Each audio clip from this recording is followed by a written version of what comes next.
Nomo, Neter, Baya. We seek refuge and pay homage to the Supreme, Most High Creator, whom ordains and conducts all that exists and non-exists.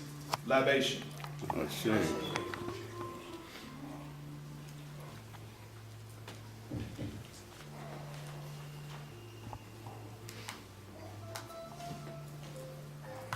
Nomo, Pert, Neteru, Baya.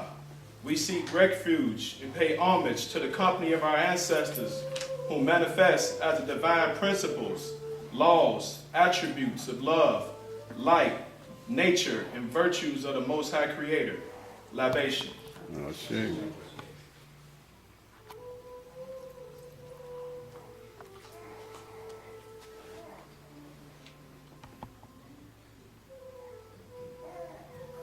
Nomo, Guru, Baya.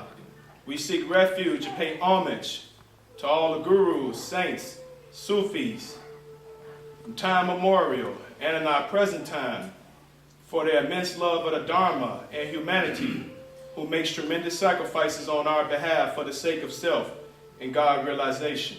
Libation. Okay.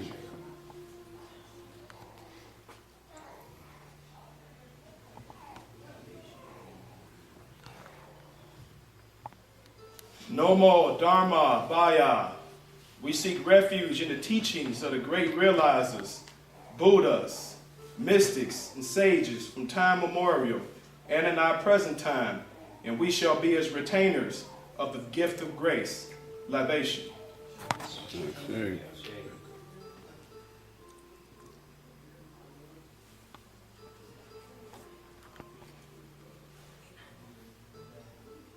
Nomo, Sangha, Baya. We seek refuge and pay homage to all of our spiritual communities across all time and space, which give us the impetus, strength, courage, and the help needed for the sake of self and God realization.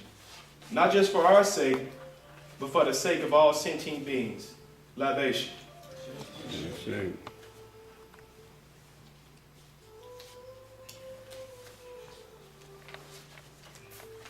Nephemera, Hotep, Ma'at, Seba, Bhagwan, Afrika, Guru Mojabai, Ibae, Ashe, Hotep.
Homage and prostrations to Sabu, who has grown in the giver of supreme who is Sapurush, the embodiment of pure consciousnesses, the one and only one without a second, faster than the sky, infinite, eternal, beyond all time, space, and causality, beyond the three gunas and their modifications, who is the dispel of darkness and the bestower of light, the supreme preceptor and incarnation of divine grace. May thou lead us from darkness unto the light, and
Thank God tonight.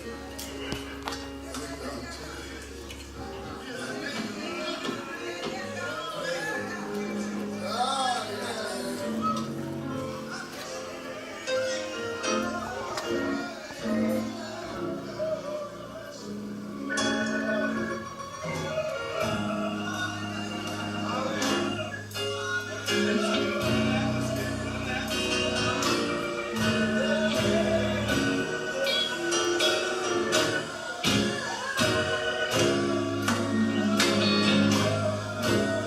Look at two people and tell them I really love the Lord.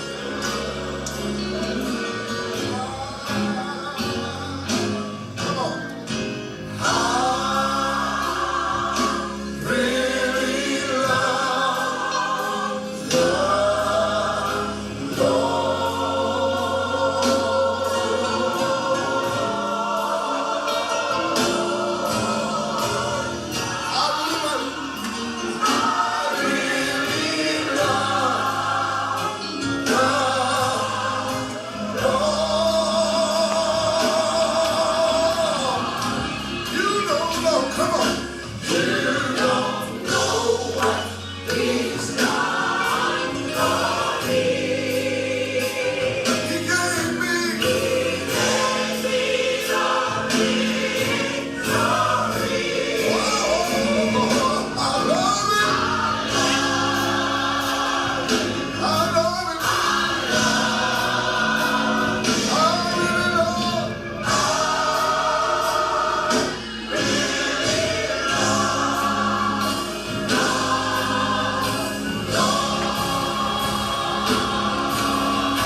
That's it for me. You can stay if you like. What could follow that can only be nonsense from me. But I thought those particular shubbits summarizes the whole essence of spiritual life. It points out what is absolutely necessary for any man or woman who would embark upon something as perilous as the spiritual path. There just simply isn't any way to succeed at something so difficult as self and God realization unless there is a love of God. The spiritual path is only for those who love the Lord. Hardly an inch can be traveled on the path without that love for the Lord, you see.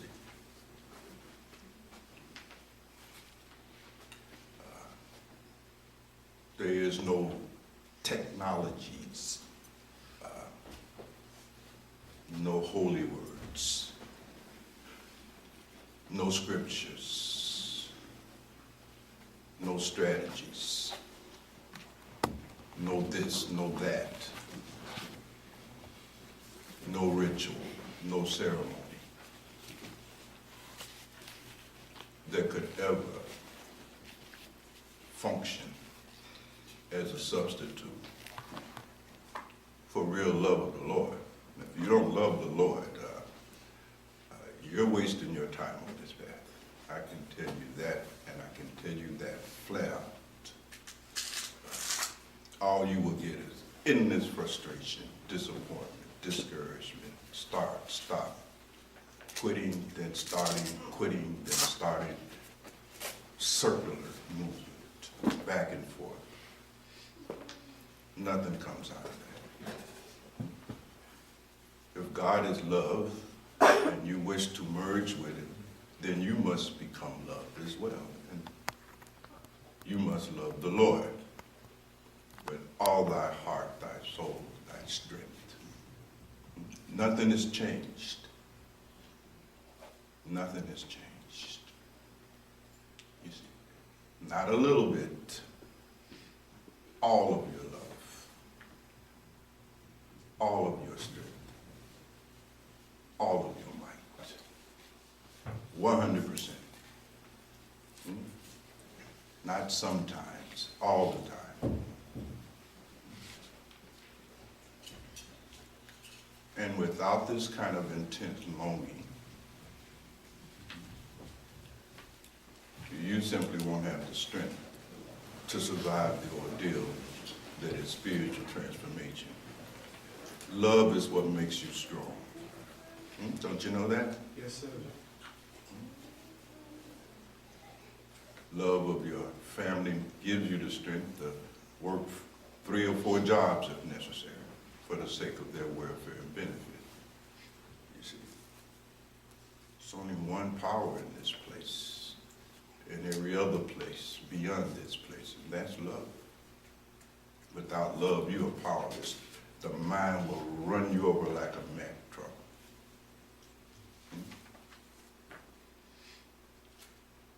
So if there's not that love for the Lord, then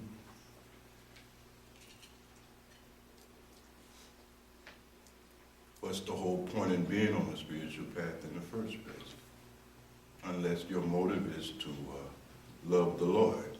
In fact, technically, coming to the path should be a sign of your love for the Lord. You're seeking the Lord, you don't even love the Lord. What kind of bullshit is that?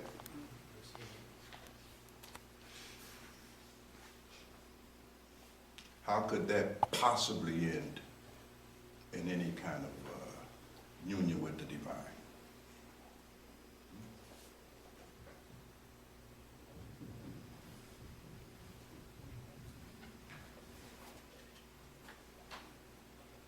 So love of the Lord,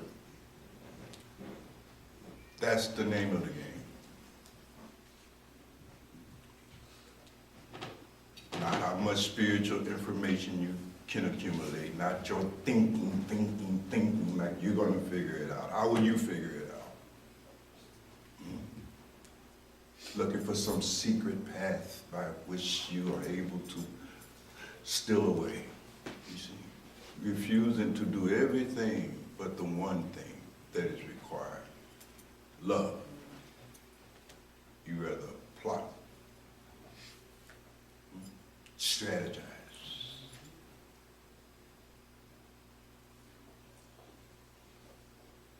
None of that works.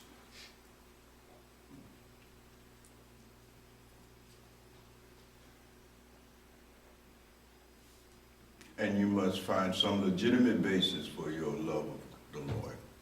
It can't be contrived, it can't be invented, it can't be borrowed, you see.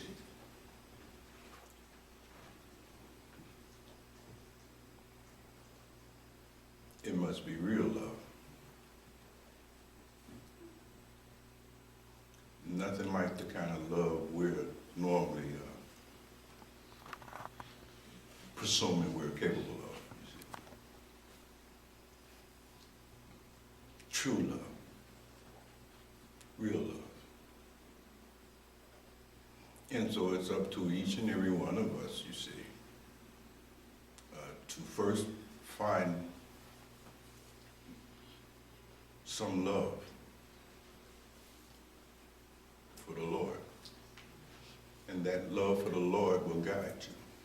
It'll take you to all the right places. You'll meet all the right people. All the right books will fall in your hand. Birds, bees, the whole of nature will join in helping you achieve your goal.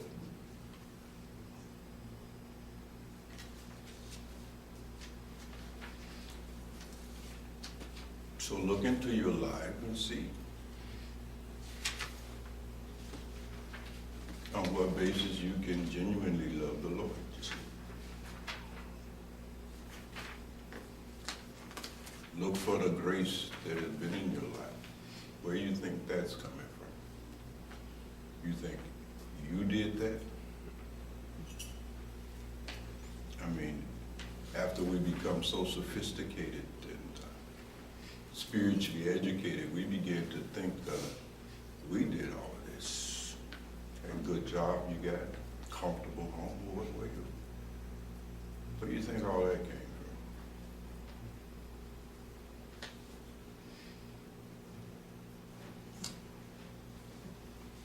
So let's have some conversation about that.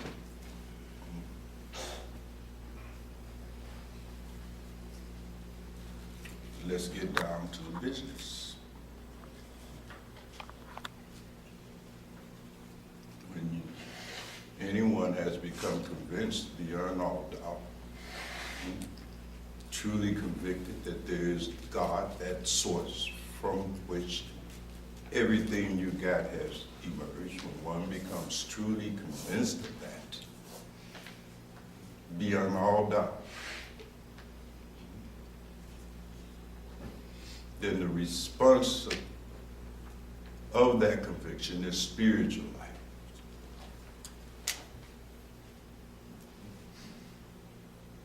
And where there is not that conviction,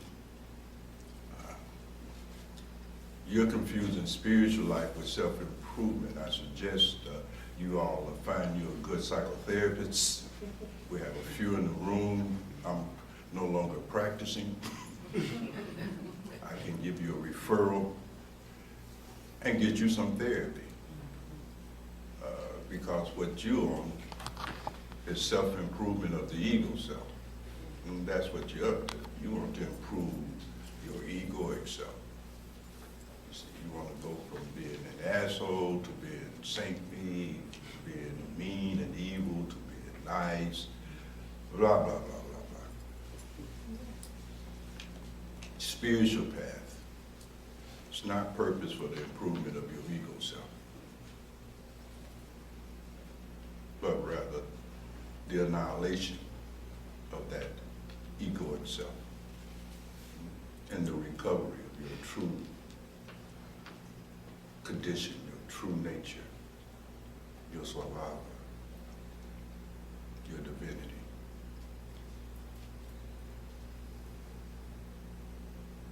So this is what there is to be considered. I suggest some brave souls stop me and put me on a tangent. I can go on all day like this. Something to say about it?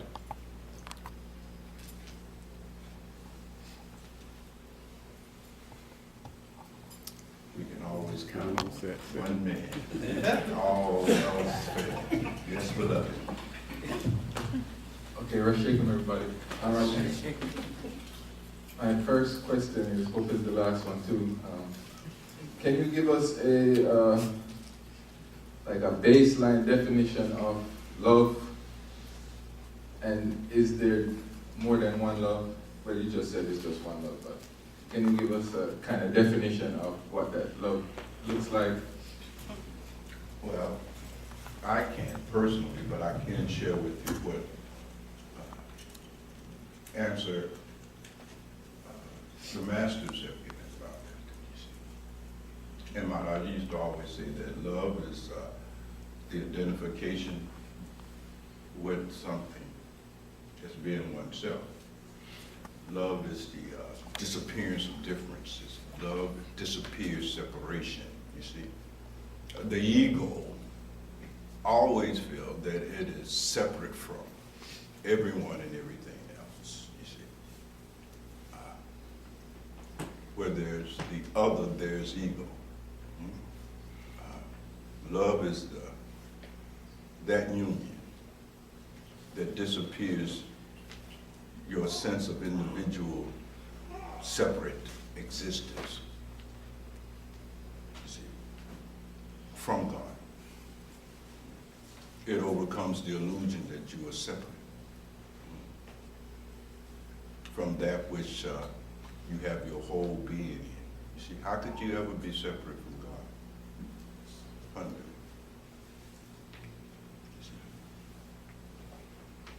So that's love from the point of view of the mystics, you see. The cessation of the illusion of being separate from and different from that which we call God. You see. It is a kind of realization. See, it's not just an emotion, it's a realization. Love is a kind of consciousness. It's a state of consciousness.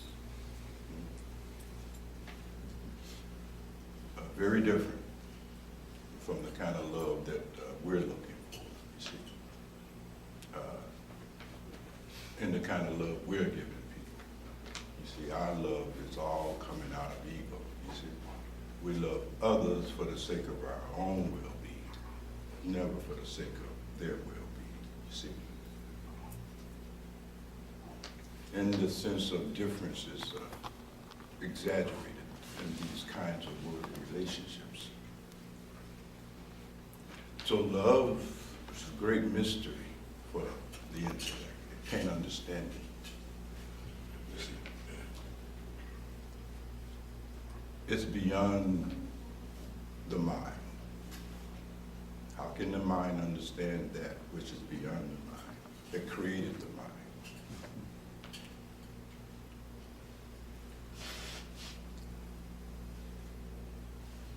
So there is no rational answer that I can give you.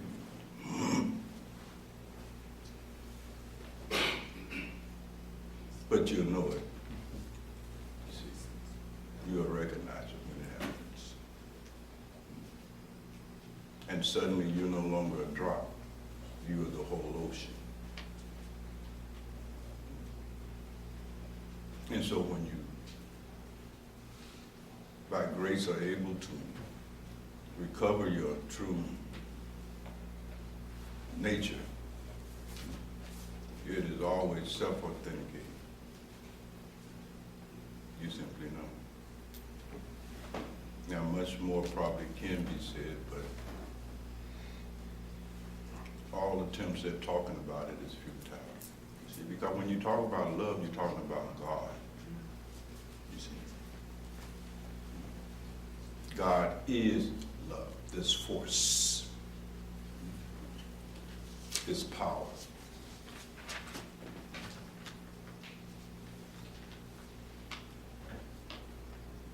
That is manifest in every nook and corner of the creations, both high and low, you see.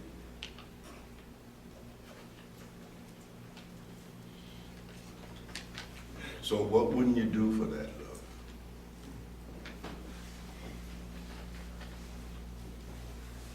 Do you love the Lord? What do you love? You see, we say we love the Lord, but the Lord is just one thing amongst thousands of other things, you see. I love this, I love that, I love ice cream, I love pizza. Oh yes, and I also love God, I love fine cars. You know, God is just thrown in there, like any other art.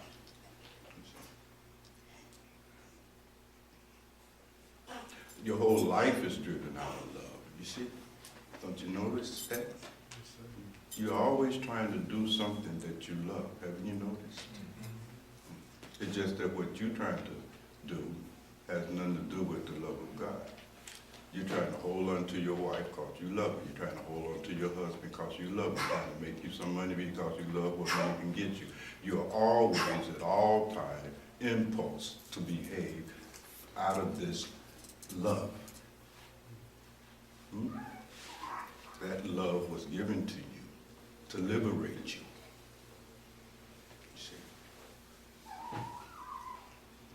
But you use your love to entrap yourself. It is as if God gave us some love to give back to himself. You see? And you are simply squandering that love, giving it to everyone and everything else. So you have no love left for God. You're all sold out. You've given your love to everything and everyone else. And there's no love left for God. You see, you even see it in those of you who are attempting to do spiritual practice and meditation. Notice, you can't find time for that because you have spent all your time chasing what you love. And you know, oh, I told Bhagwan I was going to do this meditation every day at this time, but damn, I'm out of time and energy. I'm too tired. Well, what did you spend all your energy on? Chasing what you love.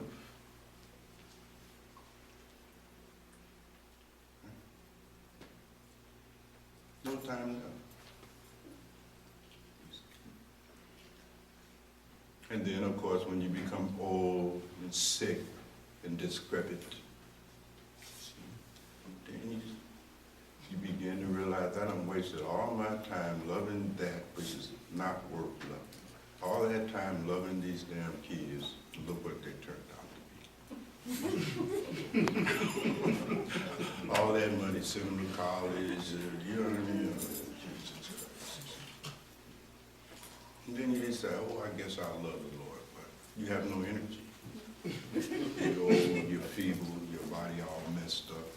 You got your cancer, you got your diabetes, you got your bad heart. Now, since you can't do anything else, now you decide, oh, I guess I'm going to worship, give my love to the Lord. And that's pretty much how it goes. What you think?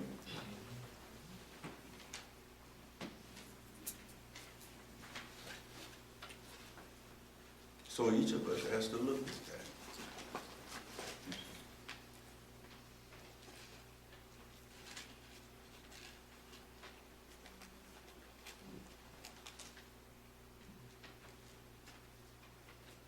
something else to say about it? Yes. What was it that had you to develop so much love for Maharaji, being that you were so far away from him? You have to ask Elijah that question. He will give you a better answer, see him afterwards. But in my own case, I don't even know if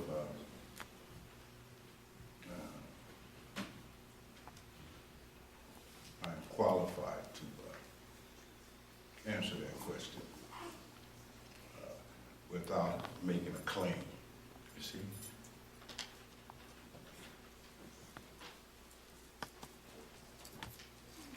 I can only share with you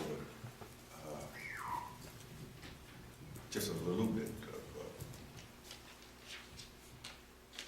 what, in my own case,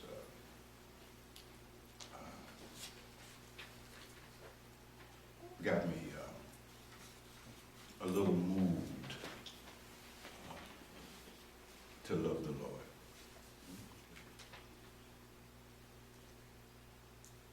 And did you grow up poor? No, you didn't. No, you did. You're from the rich side of the family. We're the poor side of the family. How many grew up poor? I mean, poor. You know how it is. Poor. Surf sandwich. Surf sandwich. One of my favorites. Surf sandwiches, sugar sandwiches, those kind of things. Well, those of you who have had that experience could really tell my story, because growing up poor and hungry and so forth and so on, you see, desperate in many cases, you see.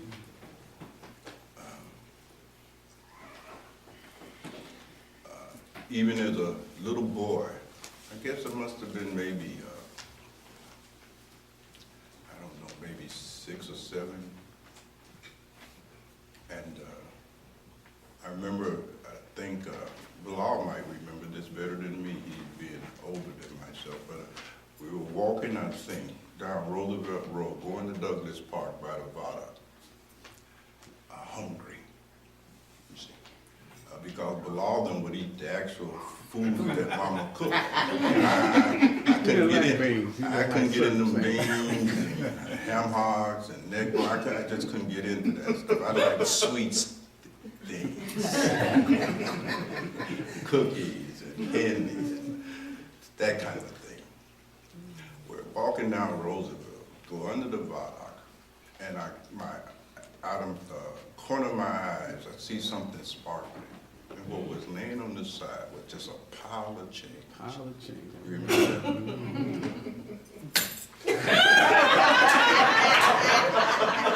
That was it. But here's the interesting thing. For the rest of my life, even up until yesterday, Friday, rather, I always found money. Always. Joyce and I was driving through Oak Park. I went in the store to get some coffee, and on the ground, $40. This has been going on all my life. I'm lucky in money, not in relationships.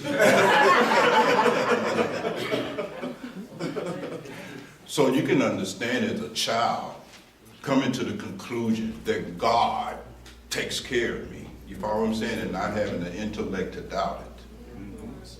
Not having a PhD to get in the way of that simple fact. Having no knowledge of Erickson and Freud and Jung, you see, and Nietzsche, you see. Having studied no Aristotelian logic, my mind was not messed up by education and pseudo-knowledge. I was a child, you see. And I had that kind of innocence, that kind of faith. You see? Because you can't have faith, you can't have shraddha without innocence.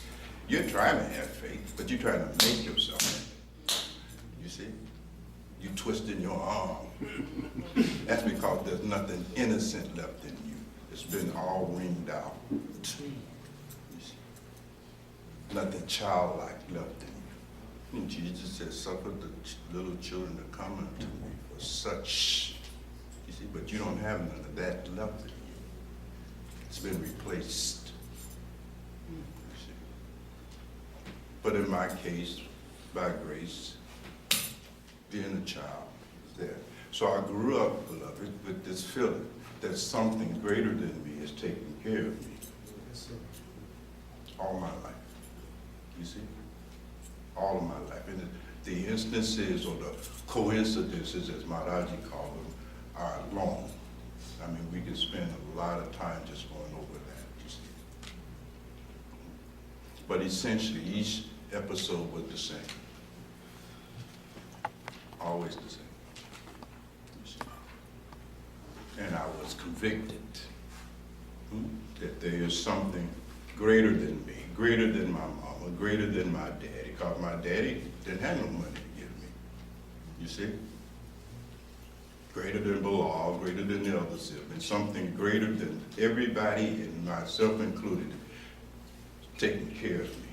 You see? In the lyrics of the Shabbat that Rajaveda played, the songster was saying, he gave me the victory.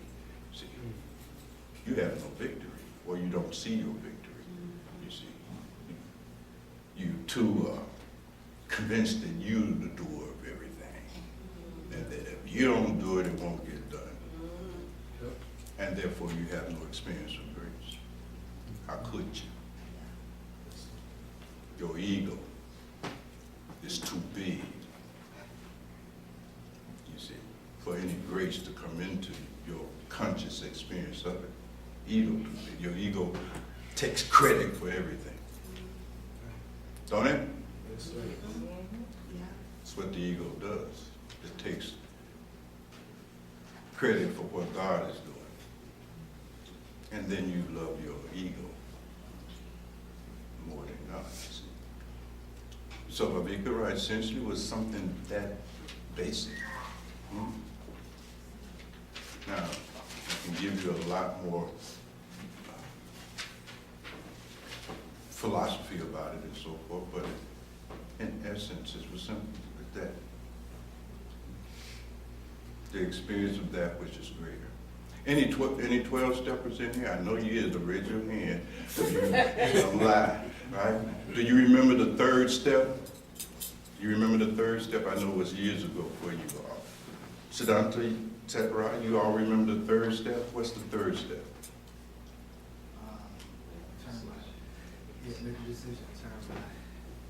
Life or Devadaji, now come on, you just took the third step, man. You got that fast. Oh, yeah. Yes. Third step is that you turn this over to your higher power. Acknowledge that there's a power greater than you, and turn this thing over to it. Same on the path, except that's the first step. You can't get to any other ones.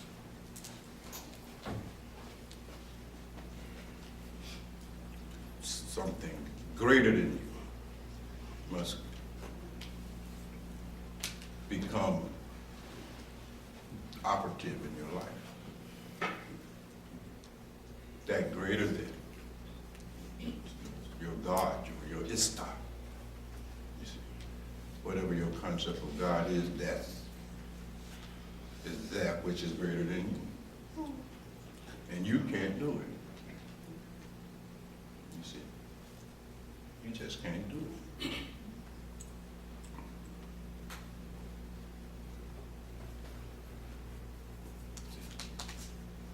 And the ego never wants to accept that fact. You see, you feel insulted when someone tell you you can't do shit. You get angry. Insulted me. You know what I mean? Insulting my intelligence. You see, That's how I respond. Is that about right? I don't need God, I can do it myself.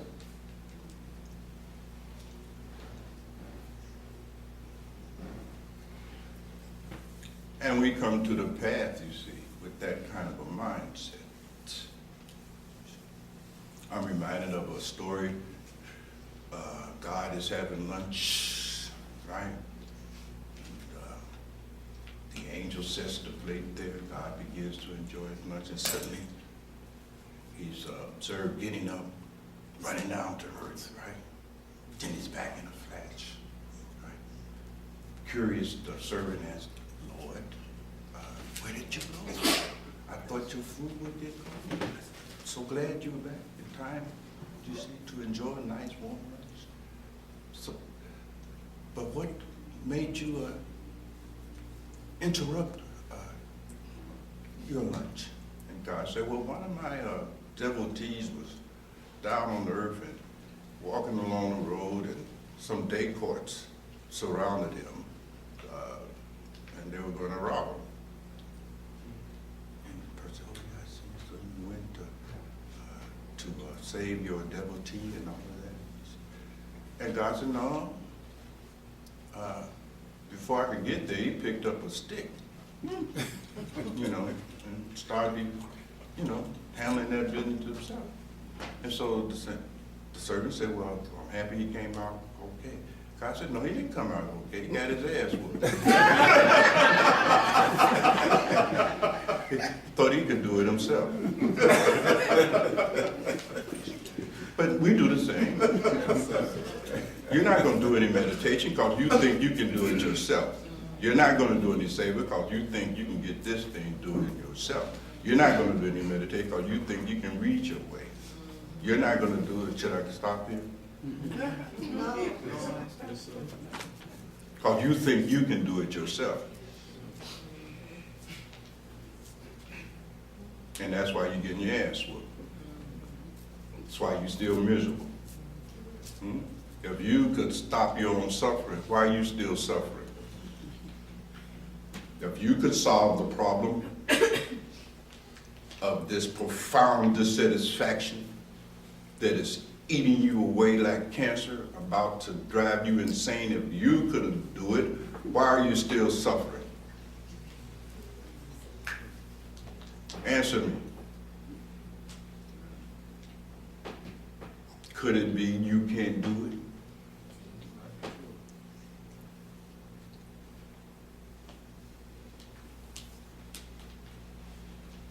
You didn't create you.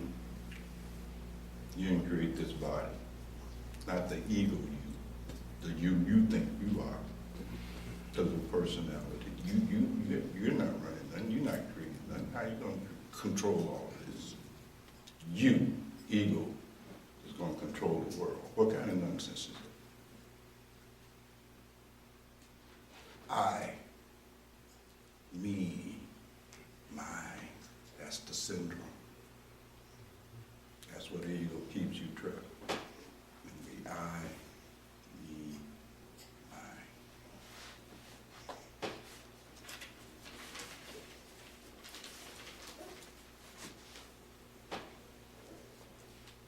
And with that kind of mindset, there's no receptivity to grace. Maharaj used to say that grace is always already the case. Always, already the case. He says, our situation is much like a cup facing down in a torrential downpour.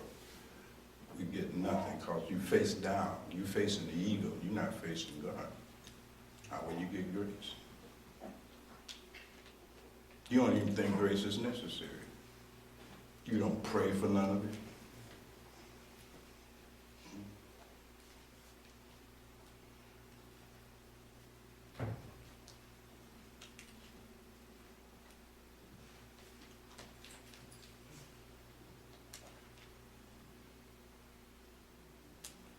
There must be the recognition of the role of grace. But for that, you have to get humbled.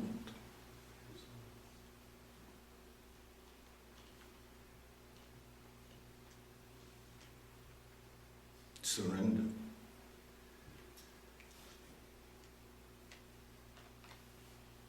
Bow down. And until that occurs, then you continue this cycle. Constant disappointment. Never, ever being as happy as you like. Even when you get what you want, you never get what you wanted it for. You see? Like a hungry ghost system with a cause. Great void in your life. Trapped in fear.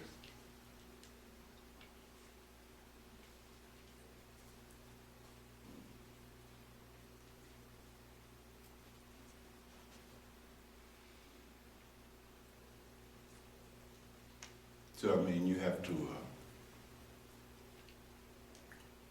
really get more serious about it. These kind of frank conversation I prefer to have in the context of cooler feedback, because you all know my language gets to be rough, and we have guests here today. It's all good. So I don't want to offend them. But those of you who have had some feedback, you know what I'm talking about. Yes, sir.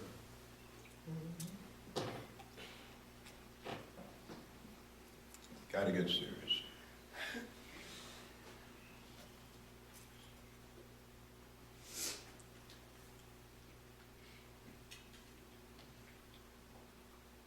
But the problem is you already think you're serious.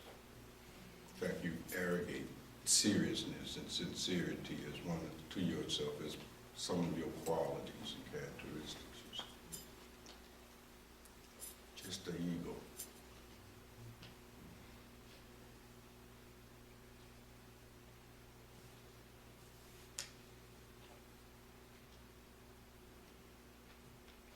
Just the ego. The mystics keep telling us over and over again, this ego is not your friend. You think your ego is your friend. You think your ego is you.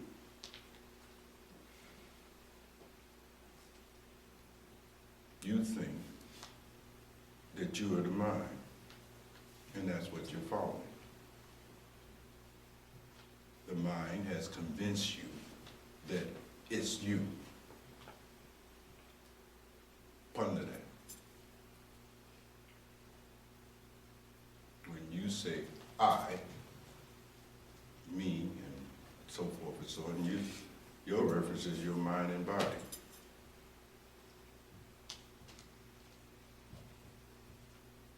So your mind has conned you.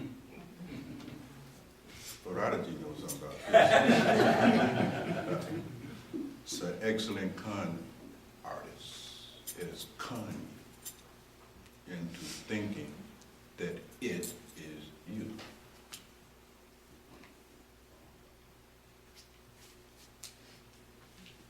You become identified with your body mind as being who and what you are.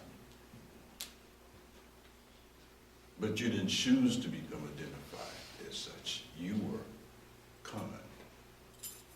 You've been bamboozled. You've been hoodwinked.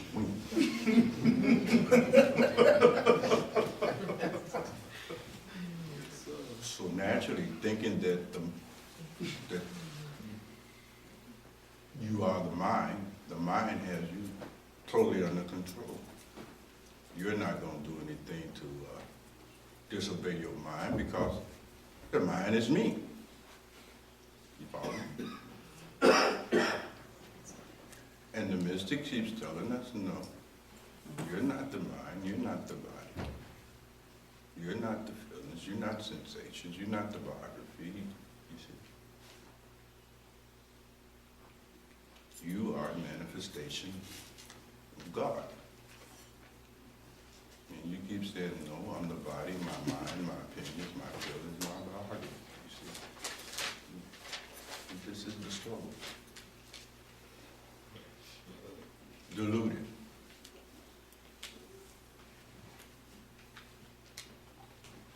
You think your mind is your friend. You think it's really going to lead you to the truth. Your thinking. You think you're the thinker. You think you are the thinker.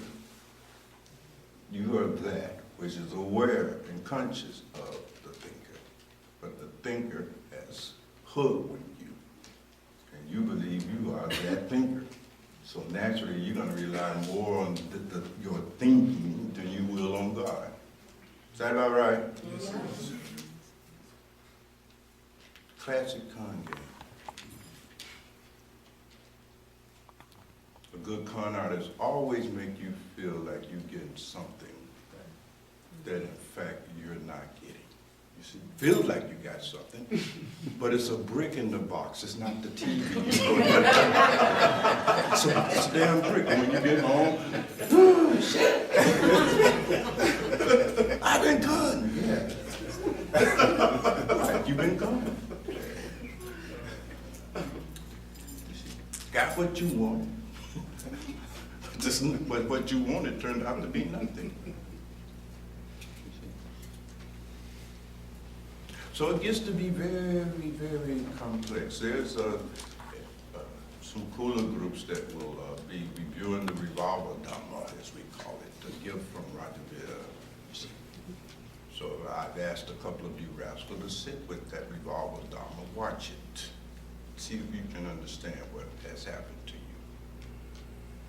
I have not been able to succeed at showing you that. You know what I mean? Because I'm limited to language. And of course, you don't like reading books and studying and thinking and pondering and contemplating. You don't like any of that. So watch a damn movie and let's see if I can help you in a mode that you are more receptive to. You'll learn something, I think. Assalamu alaikum. How is it that you can convince yourself that you're not being conned by the mind or by the ego? Is it best just to release it completely and just go into yourself, or by meditating you can control it better that way? That's an excellent question, beloved. And I would give you the chance to get with Nukasa and see to it that he gets the revolver Dhamma and then have Kula with him so that you understand. Or you can see Faraji, a few other rascals in here that are going to be really getting into this because your question is you can't see through that unless light is shined into that darkness. Hence the need for a spiritual guide. You can't see it, you've been conned, which by definition means you don't even have the intelligence to bring yourself out of it. You must be intervened. Grace must come into you. You see? And rescue you from that. There is no way you will get out of it on your own. You can't get out of it. You see? Your opponent, the ego mind, is way smarter than you. By light years. You see? It's a superior opponent. And you don't know how to defeat it. You can't defeat it. You have not defeated it. You need a master player to show you the way out of that. That's grace. The masters are just manifestations of grace, that's all. Incarnations of grace coming into where you at. It's like entering into your dream to wake you up. You see? Because you're asleep. You can't hear what is beyond your dream condition. So something has to enter into the dream and wake you up. Grace does that in the form of the Guru. Otherwise, Brother Elias, there's no way out. Period. At all. You're trying to think your way out. You can't think your way out because you're not the thinker. The thinker is what's keeping you in there. You see? Following exactly what you think you should do is what guarantees you remain trapped. Guarantees it, because what you're following is not even you. It's that which is enslaving you. It's not going to show you the way out. Why would it? See? The body was given to you, the mind has co-opted, and it's just wreaking havoc with it all over the place. Don't you see it? Yes. Just tearing this world up. You know? Using the body that was given to you for the sake of coming into the conscious experience of being divine. Co-opt your body, and it's using it for pure nonsense. It's done the same thing with your intellect. All your faculties, will, reasoning, feelings, those are your faculties that has been co-opted. You're thinking, but you're thinking wrong. You see? Thinking that it's right. You've been deceived, deluded.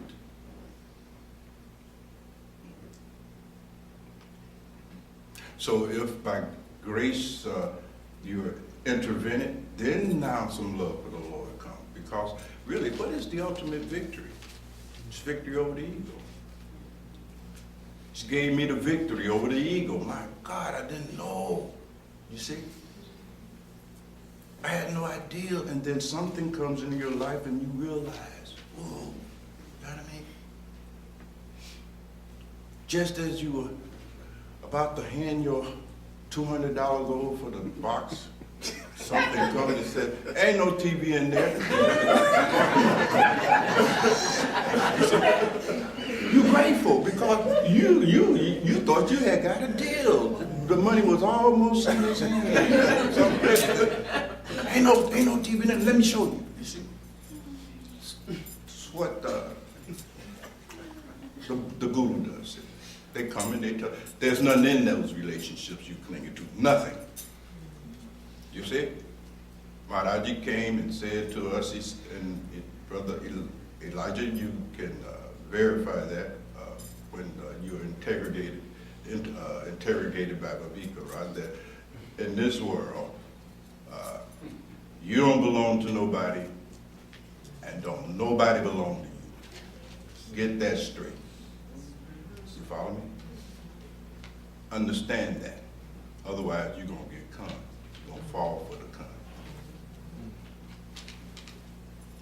That something is mine.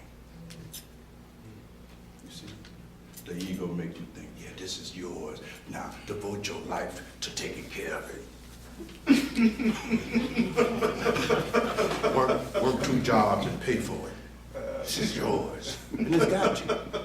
So you spend all your life working 2 jobs to pay for a house that's not even yours. And ready to fight and kill anybody that will interfere with that. Is that about right? Is that about right? Yes. You've been conned. So what happens, you see, Brother Elias, when the guru comes and tells us that, we don't like it. Because now we feel insulted. Now we feel that the guru is just insulting me by telling me that I don't have enough intelligence to see through this charade. Right? Well, you think I'm a fool? That I don't know myself? How dare you? Right? How dare you presume that you know me and I don't know me? What presumption? Don't tell me nothing. How can you tell me something about who I am? You understand what I'm saying? You feel insulted. This is how it's going. For Roger can't wait. He hope all of y'all join his school. Is that correct? He's been practicing his delivery and got all his notes together. Yes, beloved. So it's the same thing when you say that to an ex-ego? No, she is. Go ahead. I had a question. Yes, beloved. And it's what do you think of the saying, as a man thinketh, so is he? Yeah. True. So if you think you're the body, you think you're the mind, you think you're the emotions, you think you're your biography, so you behave. True. It's just that what you think you are, you're not that, and there's the fallacy. You see? So, and there's some basic things that have to be in place at the outset of the spiritual path. Certain things, prerequisites, if you will. Like when you went to college, you decided you're going to major in engineering. Well, there are some prerequisites, you see, that you must satisfy before you can enter into your major, right? In the same way on the path, there are prerequisites. One of them, beloved, is that you must replace the wrong concept of yourself with the right concept of yourself. Now, that's still a mental activity. You're still at a mental plane. Follow me? But that must happen. You see, the wrong view of who you are must be replaced with a right view of who you are, because as you think it, so do you behave. You see, that's a law. It's like a logarithm, you see. So, the paths, that's one of the first things you got to do. That's the whole purpose of satsang, of studying. That's why so much emphasis is placed on satsang and study and reflection and deep contemplation of the Dharma and so forth, so that this transition or transformation may begin to occur, you see? What in Kashmir Shaivism we call Shuddha Vikapa versus Ashuddha Vikapa, you see? Right view of self. Because you tend to behave in a way that is consistent with who you think you are. Is that about right? So, if you think and you're something that you're not, you're going to behave in a way that is totally divorced from reality. Are you with me? So you have to change that. You see? That's why the mystic come and they tell us, beloved, you're not the body, you're a soul, you're a spirit, you are pure consciousness itself. You see? So that you can begin to start replacing your wrong view of yourself with a right view of yourself. It's still philosophical, it's still intellectual, you see, but it paves the way. Are you with me? It rescues you, you see? To begin to create what we call a provisional ego, you see, that will allow you to make the transition beyond the ego. But you gotta have something to rescue you from that wrong view. Now, you're a believer that after death something survives. Is that correct? Is that correct? Yes. Something survived the death of this body, right? Yes. Well, mustn't you be that now? Is that about right? If something survived the death of this physical body, aren't you that right now? Is that right? And that clearly can't be the body, right? That's one might see. What is that you are right now that survives the body? The mystics begin to ask you to make an inquiry. You follow me? This body has relationships. And when it goes, that's the end of relationships, isn't it? Right? The body is married. The body has children. The body has a house. Blah, blah, blah, blah. Right? And when the body goes, all of that goes. Is that correct? Now, what survives that is present right now. It coexists with the body, right? But you don't identify that as being who you are. But yet you say it survived the body. What kind of thinking is that? That's not very deep thinking, is it? It's not very clear thinking. It's no vavika. Are you with me?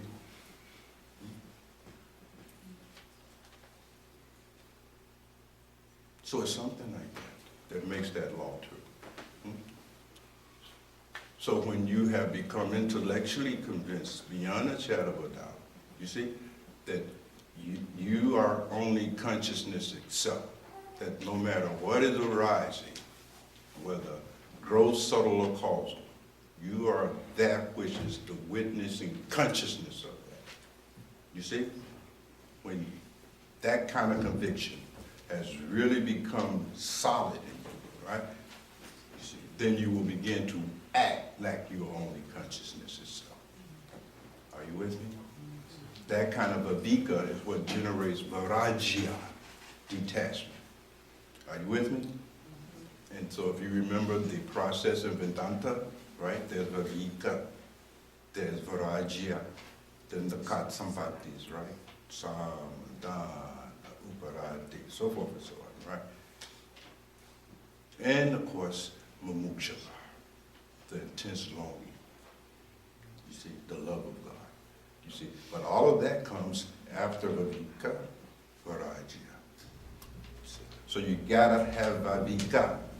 You see, so the master tells us, don't just visit the scriptures like you read in a damn novel. You follow what I'm saying? That ain't no novel. You see, you must ponder, right? You must mananda. You must deeply reflect, deeply contemplate. And you must do that every day, just like your meditation. It should be given the same importance, the same status. You see my point? Time should be set aside for it. And you must engage in that, otherwise you'll get no vavika. You see? And you will remain operating out of the wrong view of yourself. You see? So, even in Buddhism, you see, Buddha's Eightfold Path begins with what? Right view.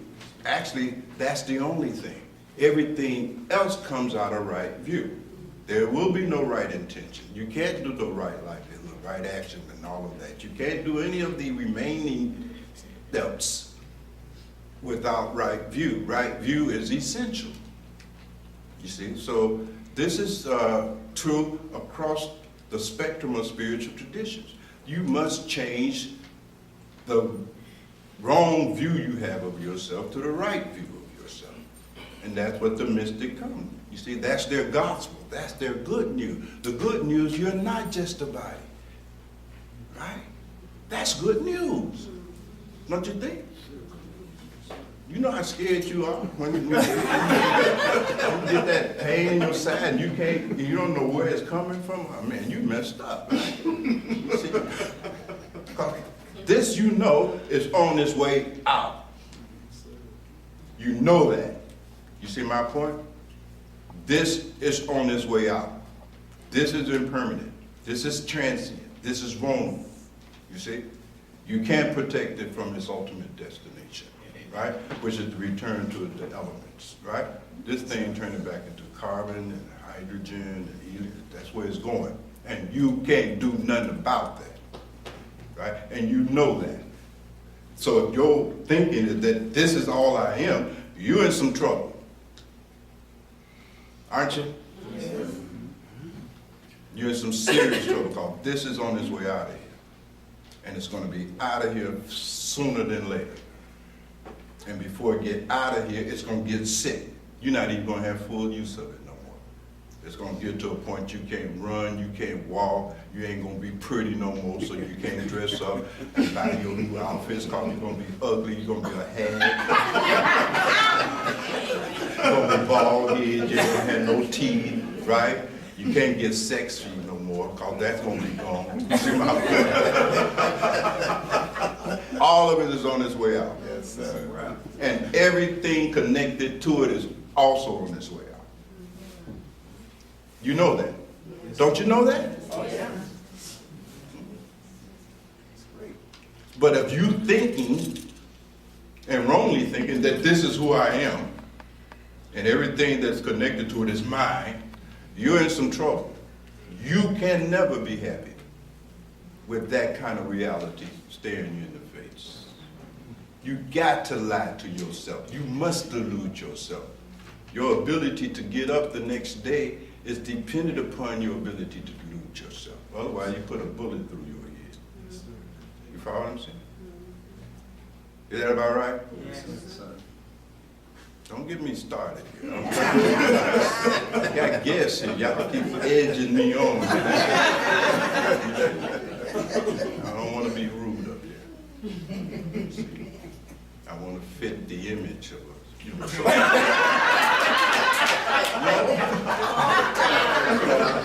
I'm going to start dressing different. Saber Murthy in California wrote me an email. He said, "Bhagwan, why you dress so crazy? And you may have a problem, give me a little collar. Give me a black, you know."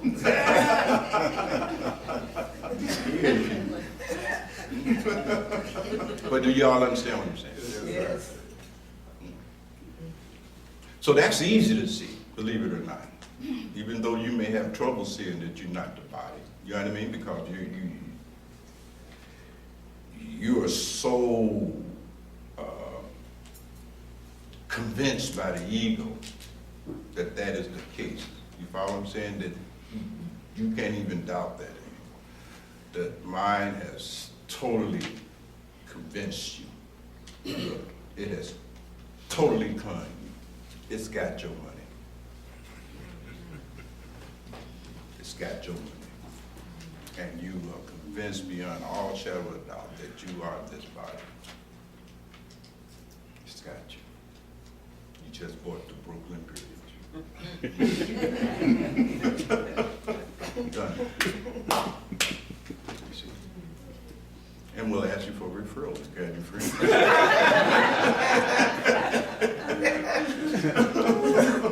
Done. What's a little bit more challenging is to see that not only are you not the body, the mystic don't stop, and you're not your emotions, those feelings, nor are you the mind. Now, that one gives you trouble. You see, and you might go with this, I'm not the body thing, but I'm not the mind. That's rough. You see. That's rough. But if you persist in your studies and your practice, your samyama, setting aside that time, you begin to see how you cannot be the mind. You begin to see that there is something that is conscious of all the mental activity, that itself is doing no thinking.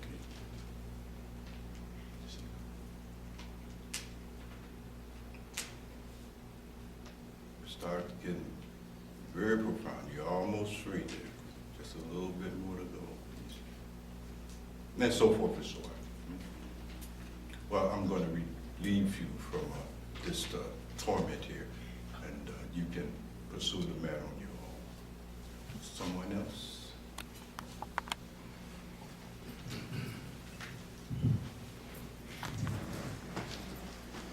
So,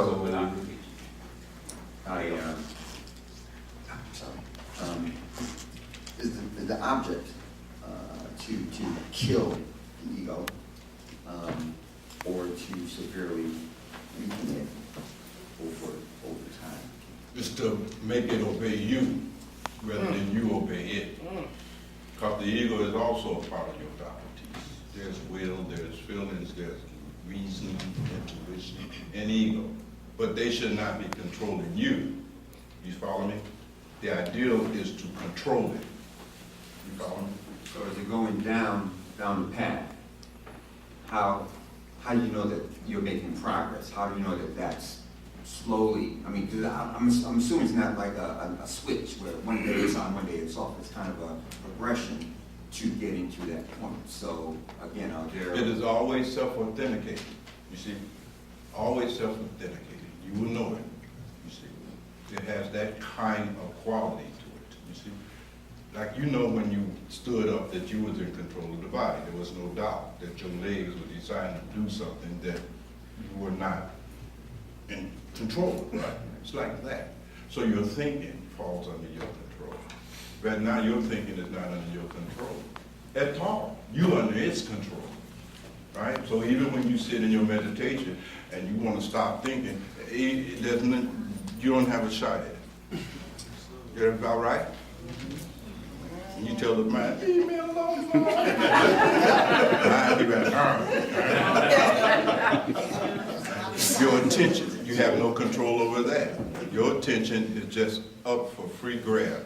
Is that about right? Yeah. You see.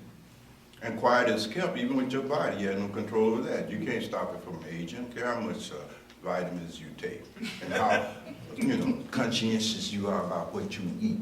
This body is going to grow old, get sick, and it's going to die. There ain't nothing you can do about that. Jesus said it best. You can't change one hair gray. Nothing. Follow me? I mean, this gets to be profound, beloved. You see. But the ideal, Leosop, of course, is that you want to control this thing. It's supposed to be your servant. The mind is a great servant. The ability to think is a great servant, Maharaj used to say, but it's a bad master. It's a very bad master. It wasn't intended to master you. It was intended to serve you. But it's because it's so slick, it has convinced you that it is you. Are you with me? Yes, sir. This shook Faraji up.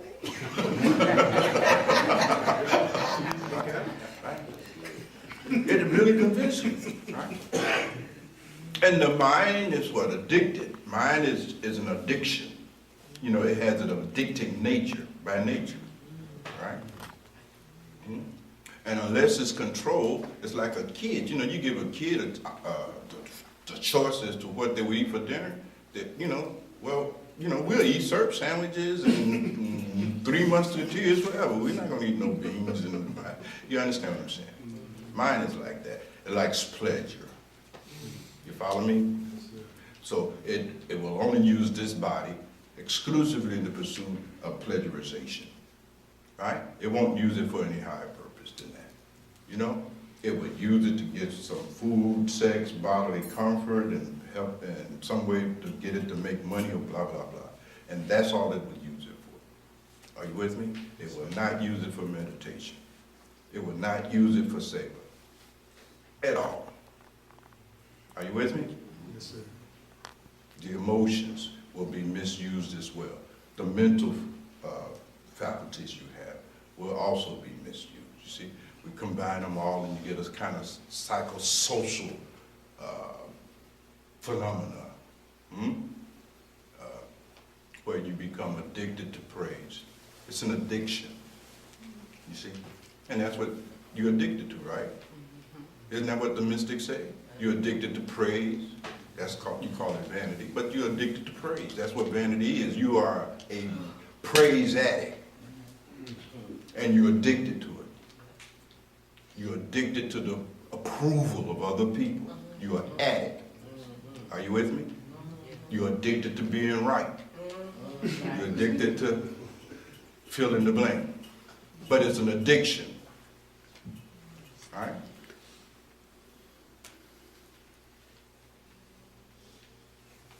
That's all it is. An addiction.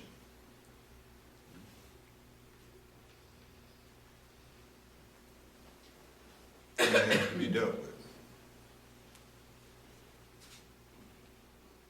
So it's about taking control, Leosar, of what you've been given.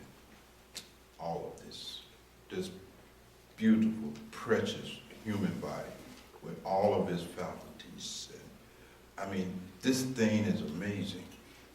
This body-mind complex. This is amazing. You see?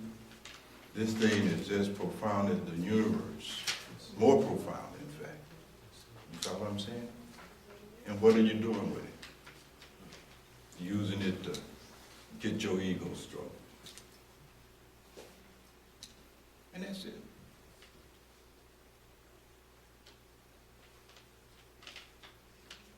Mystics say that just the wrong use of your body-mind. That's not the purpose.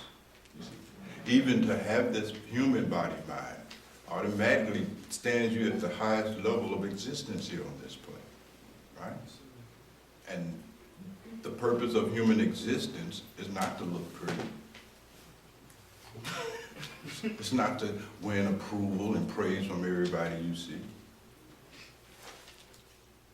Are you with me? That's not the purpose of human existence. But your ego has convinced you that that's the purpose of you having all of this.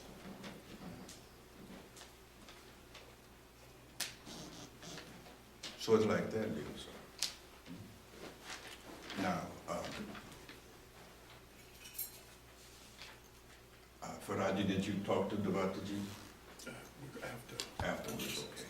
Yeah, because you all, Kula group, I will be sending this consideration to you. So that'll be good. So Devataji, you know what to do, all right?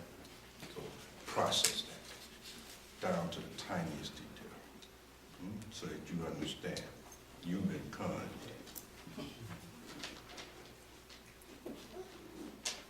And you don't even know it.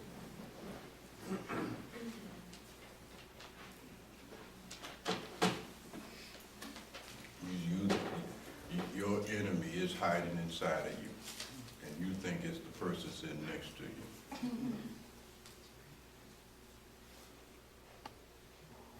You think the white man is your enemy, the black man is your enemy, that this or that is your enemy, and you don't even know the enemy is sitting right behind your two eyes in the form of your own mind, ego.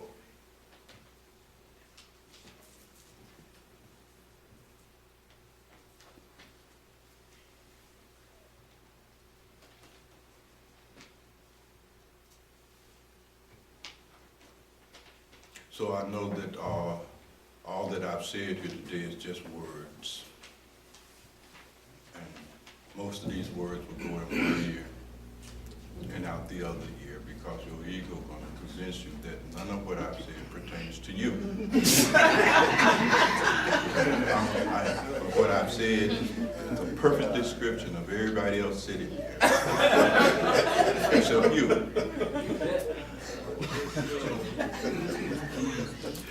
And it reminds you not to listen to Bhagwan on this particular matter. You see, discount that. You know, I know who I am.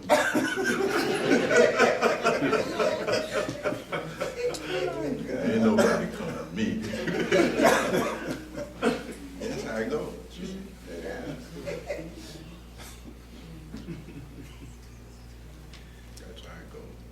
And so the mystic come and tell us, you know, they explain the lila. In Sanskrit we call it lila, the game. There's a game going on here. There's a lila. And you need to understand the lila.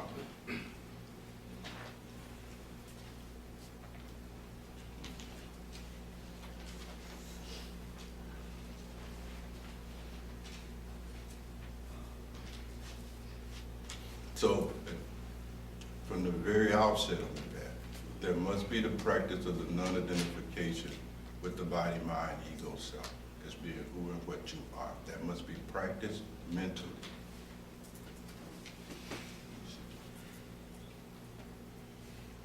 There must be the transition from this continually operating out of the wrong view of yourself. Now, I know that's hard to really even hear, let alone process, to the point of embracing that point of view. You have to investigate this. I mean, really sit with it. It's profound, very deep. What the Buddha called Gabir, deep knowledge. You see, the Paramita Prajna, the perfect knowledge, is to know this.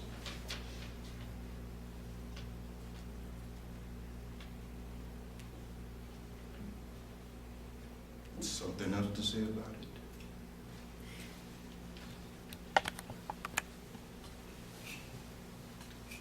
Yes, brother. Stand up, stand up. Stand up. I can't see you. I have this dilemma in my mind. Anyway, there are people that hang out in the back of my building where I live in an alley, and the building is right on that alley. And so it's become a hangout in the community for a long time, but for some reason now it's really bothering me. So I go out there and I kind of harass them. Now listen to that. And I You're tell them, 95 pounds, and you harassing people. and I tell them why they shouldn't do it, you know. And I try to, you know, and so then I do other things too. Like, I think that when I'm passing young people and they're cursing or whatever, then I'm supposed to counsel them on why they shouldn't curse and why cursing is bad for you. And then sometimes I even try to break up fights and then I Oh, you got and then I'm like torn, like, what, don't I have a responsibility to the young people, and shouldn't I try to have a nice community and blah, blah, blah, then I don't know what to do. And then after I do it, like especially when I was harassing the people in the alley yesterday, I kind of felt bad, and why are you bothering them? And so then I don't know what to do. Well, you got off easy. You don't normally shoot you or beat you up, you know. But I understand your point. And you suffer from the Sabananda disease. So that's a hard one to cure, sister. But of course, I know that you are guru. So I always defer to what your own guru would tell you to do about that, you see. And I don't want to overstep my boundaries here, you see. So you should present that to your guru, you see. Send her a letter or however you communicate about that, you see. And get that answer directly from her. And then you can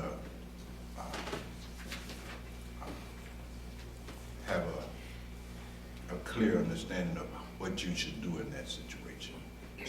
From my own point of view, one of the things is that the cause of Sabananda disease in people is they don't understand something very simple, that life is not the way it's supposed to be. It is the way it is. Yes, sir. Got it?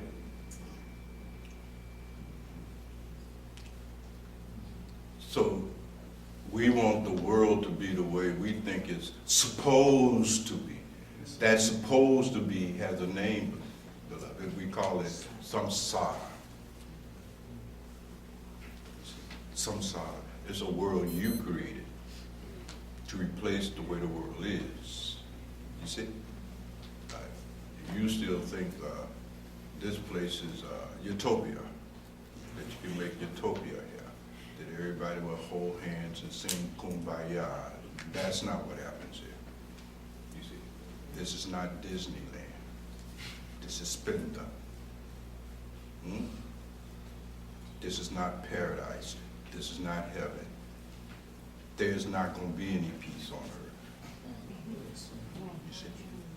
and you thinking it's supposed to be peace on earth.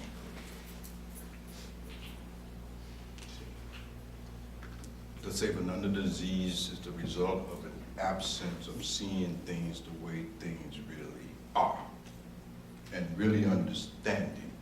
Nothing here is ever going to conform to how you think it's supposed to be. Because the ego gonna always suppose things to be of the way by which it will be made comfortable. Be the way it likes things to be. And that's not happening here. It's not intended to happen here. What you think you're seeing, it's not even what's happening at all. It's an appearance. It's a rope appearing as a snake. All those bad people you see that you want to correct, that's God. But you can't see God. You see other people as you see yourself. That's a law. Is that correct, Devadaji? Devadaji is my, guinea pig. I put him through the steps, sorry. Whatever concept you have of who or what you automatically presume that that's who everyone else is.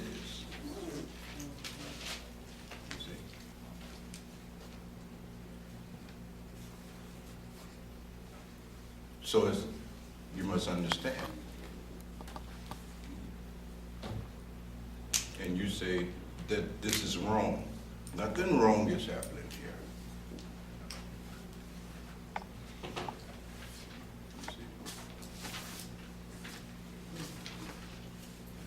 And then what does the will of God have to do with it? Have you factored that in? How you know that's not the will of God? You don't mess with God's will. You got them kind of kuhanas?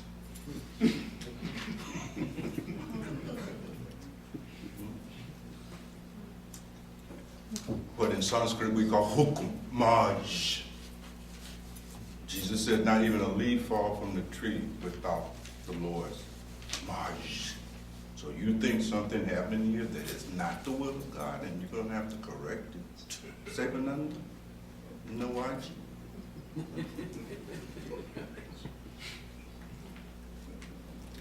Why are you holding your head down? You writing or you changing? You're hiding now. Okay. So when you have this kind of pataka, this kind of absence of ability to see things as things really are, and rather see things as being wrong because they're not the way they're supposed to be, you see, there's something wrong with your seeing. How you seeing things, something wrong with that, because you see everything is wrong. What do you see that is right? Did you see anything right about them thugs down there? Smoking them weed fools? You see anything good about them? They were smiling. Okay. There you go. Now use your own technique. I listened to you all's school meeting. Remember? Reframe it. Can you reframe it? Refrain from bothering them? No. Before that, you have to do a different reframe. You got to reframe how you're seeing them. Remember, you get told the story in the Kula meeting. You shared that beautiful technique, with Buddha Dasa, to get some of that cynicism out. Oh, yeah. Right? Remember that? Yeah, I remember. All right. Well, position, heal thyself. Don't you think? Right. Was the good advice good enough? Yes, absolutely. Now use it. Okay. Just reframe it, See them all as your little brothers and whatever you want to do. And you said it right. It don't even have to be true. It's all about perception. That's all right. Perception. It's your construct. You're creating it. Ain't nobody messing with you. You're creating all of that in your mind based on how you're seeing that. You see? Make sense, brother? Now write your guru and see what comes back to you. And if the two line up, then good. If mine don't line up with her, hey, dismiss me. It's that simple. Fair enough? Yes, Netayaji and then Leo Sa. Okay, I really, you so eloquently put what is not our purpose. Can you, if all is of God and that which is made stardust, you know, I like the science part as a scientist, but I do find my heart sometimes saying, if all is of God, why am I keep trying to get away from this body-mind? I don't even understand what the Creator is, that which creates stardust, created me, and I'm supposed to conceptualize that? If you can conceptualize stardust, what's the problem? The problem is my heart and my mind. That's the problem. And I'm still going, what's my purpose? As much as I keep thinking I know What it. is your purpose? I'm asking you. I love this woman. Well, what does the saints say about it? What do they say is the purpose of human existence? And actually not, Netayaji, you have really put to yourself a profound question, and that's one of the prerequisites. That's one of the questions you must answer. You see? Being on the spiritual path is supposed to be the answer to that question in the first place. But if it's not, okay, no problem. You see? But now you really got to, you see, enter into that question. What is the purpose of human existence? And go into that. And be fearless and bring all of that intellect that you possess. You follow me? All of that scientific capacity to see things objectively and set aside how you want it to be and see it how it really is. What is the purpose of human existence? Until you find that out, you really can't live with any degree of accuracy. It's going to always be confusion. Always this way, that way. Because that's a state of indecision. And as long as you remain in a state of indecisiveness, life is not going to work because you don't know what you're supposed to be doing. You follow me? You're not intellectually or mentally, philosophically convicted as to what is the purpose of human existence. Now that has a lot to do now with the inquiry, right, into the nature of reality. It's a big consideration, you see. Is there a God? Is there not a God? Because that also will determine what's the purpose of existence, you see. I remember when I was about 10 or 11, we were staying on Washington, and I was trying to decide, well, what I want to do, you know. Well, at that age, you know, you have kids, so they think about what I want to be. Some want to be a cop, some want to be a fireman, some want to be an NBA, some want to be a pimp, some want to be a pimp. You know, all kinds of things. Well, the thing that popped up in my head was that, well, I want to be a psychiatrist and make a lot of money and all of this stuff here. But somehow I stumbled into a deeper layer of that consideration as to what I want to be. And I discovered in that moment that I was in a dilemma, because before I can really decide what I would do with the rest of my life, remember I'm only 10, 11 years old. I'm presuming I'm going to live to be 150. That's a long time. So I want to make sure. You know what I mean? The dilemma I ran into was, well, first I got to decide, is there a God or is there not a God? Because that's going to determine, you see. I begin to see that what I'm going to do in my life hedges on whether there is or there is not God. Because if there's God, right, then that's got to become the purpose of my life. Now, if there's not a God, then I had another, you know, I was at a fork. You know what I mean? And it became important now that I find out, is there or is there not a God? And I got to resolve that. You follow what I'm saying? I was stuck. Is there a God Or is there not a God? Because until you resolve that dilemma, how can you set a purpose? Right? Because if there's a God, then there's all kinds of implications for your life and living. Is that about right? Because if there's a God Almighty, right, then I got to live a certain kind of way. Are you with me? I just can't be out here just doing anything I want. I got to try to be moral. I wasn't good at it, but at least I understood the necessity for it. You follow what I'm saying? Because there's judgments. You know what I mean? You reap what you sow and all of that stuff, right? Now, if there's not God, you know what I mean? And I was kind of hoping, you see. Right? I went into science to investigate, because those are the things, you know. Right? Wages. Right. So I began to study all the scriptures that I could in my little bitty tiny mind. You know, later on in life, I was able to gain access to some real serious considerations relative to whether God exists or not. But I also, at the same time, was beginning to make a very superficial investigation into what scientists had to say about it. Because there were two schools of authority. One was the church and preachers and priests and theologians. The other one was physicists, right? So I wanted to hear both arguments before I make a decision, right? So I made a simultaneous investigation. You see, of course, again, 11 years old, I can't do much, but over the course of my life, I was able to get access to more and more sophisticated arguments and cases being made, you see. So what I found was very interesting in Netagaji as I went deeper in both directions, you know, from reading the New Testament, you know what I mean, to, you know, going through all of the literatures of the East and all of these other things, you see. When I went from, you know, basic science into quantum mechanics, string theory, theory, symmetry, you know what I mean? When I went deep into science, and when I went deep this way, they all converged, right?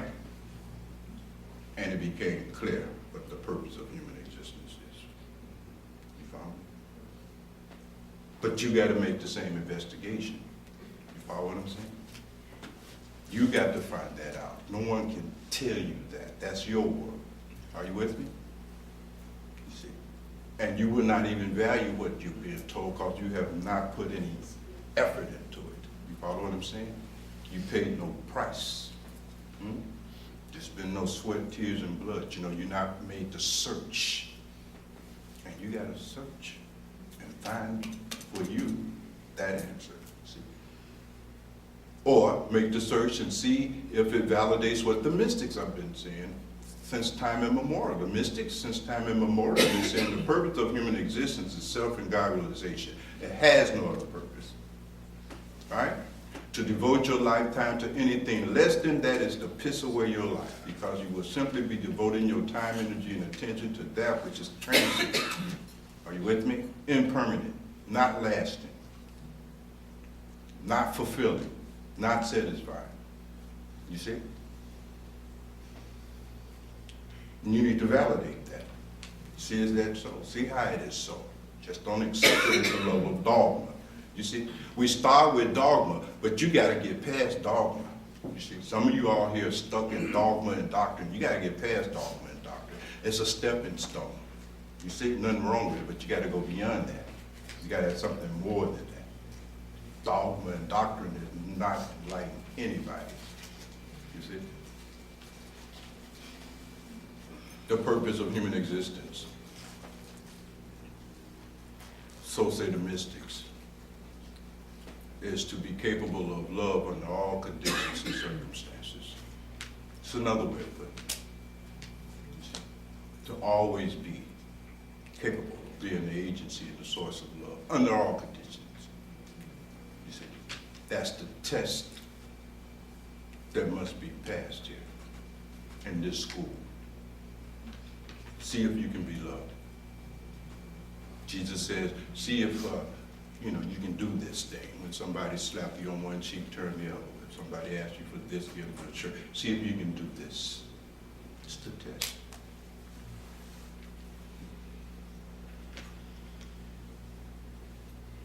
That's what the mystics say. What does Yah say? See, to be famous, to have worldwide recognition, to have influence, to have power, to have, this and that. Ego Yah says that's the purpose of life. Right? And that's what Ego Yah devotes her lifetime to. And even when Ego Yah gets that, it's empty. You need another hit. You see my point? And you would do anything for that hit. Anything. You see? All the crazy, dastardly things people do in this world is for that ego hit. The ego will do anything to get that hit, that approval, that praise. Praise me. Somebody praise me. Please praise me. Validate my perfection and my infallibility. Make, convince me that everything I do is right. I don't want to be wrong.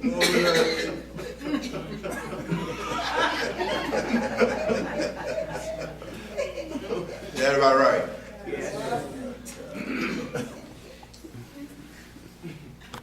Without knowing the purpose of your life, the purpose of human existence, how would you know your duty and what is not your duty? I mean, let the Yaji explored, beloved. You see, that's intellect you were given. Not just to enable you to become what is your profession? Epidemiologist, right? You're investigating diseases and so forth. So now you need to understand that the greatest disease is ignorance. Yes, sir. Now how are we going to cure that? Yeah. Yes, Yes, HIV is bad in the world, true, but ignorance is killing a lot more people than HIV. Yes, sir. All right, well, let your research be involved in how to cure us of this disease called ignorance. Get into this thing. You see, get into a cooler group. You ain't doing nothing that important with your time. Dancing and looking pretty, that ain't gonna liberate nobody. Is that about right? I'm not against you being pretty, but all right, you done did that. Okay, let's do something new now. Turn that over to Oswald. Give her all your pretty clothes. Let Oswald carry on your legacy. You're beautiful. We got higher work to do here. You see my point? Let's get into business. So you got to look and see now. You see, does what you call duty line up with the purpose of human existence? Consider that. Consider that. Or is what you've been calling your duty just your attachment, something you're doing for the sake of self-gratification, and you calling that duty?